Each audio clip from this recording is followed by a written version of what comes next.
Hello, and welcome to Today I Learned. I'm your host, Henry Nolden. Um, about a year ago, I started seeing references being dropped in various publications that I read about Substack. And I remember being a little confused as to why, as not just what it was, but why people in authoritative, magazine and respectable magazines and the such were citing this new website as something authoritative. So did a little research and did a little research into it about a few weeks ago. And here's three things that I've learned about it. Substack is a website. To be honest, it reminded me a bit of the old Blogspot website. I don't know if people still use that anymore. But the difference between Blogspot and Substack, if I'm not mistaken, is like on Blogspot they have ads, and like you can even post ads. I don't know if you got any kind of revenue from it or if it was just the website's way of making money while you posted stuff for free on your blog posts. Substack's a little different from my admittedly limited explorations of the website. It seems I didn't see any advertisements at all. Instead, it looks like most of the revenue comes from taking a percentage of subscriptions. Because unlike the old blog post website, if you have a Substack, you can lock your product behind a subscription service. You set the price. Looking over the website, seemed like $5 seemed pretty typical. Some went more, some went less, but $5 is around the median.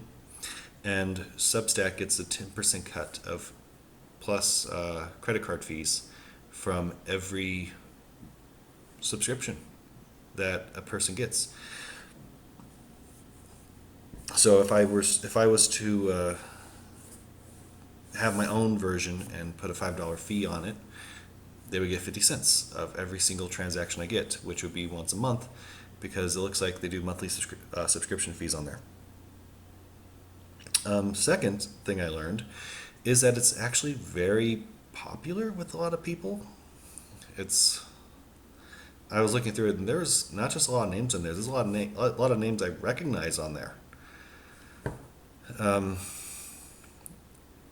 one I mentioned when talking to my class the other day about it was apparently Dan Rather's on there. $5 a month, like tens of thousands of subscribers.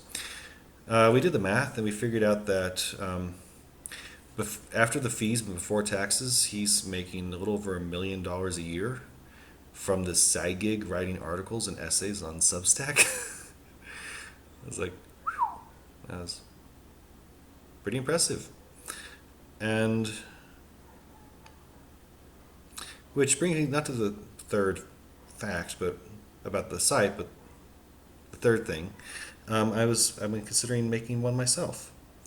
If I do end up creating it, the focus will be on historical, political, cultural, and education topics.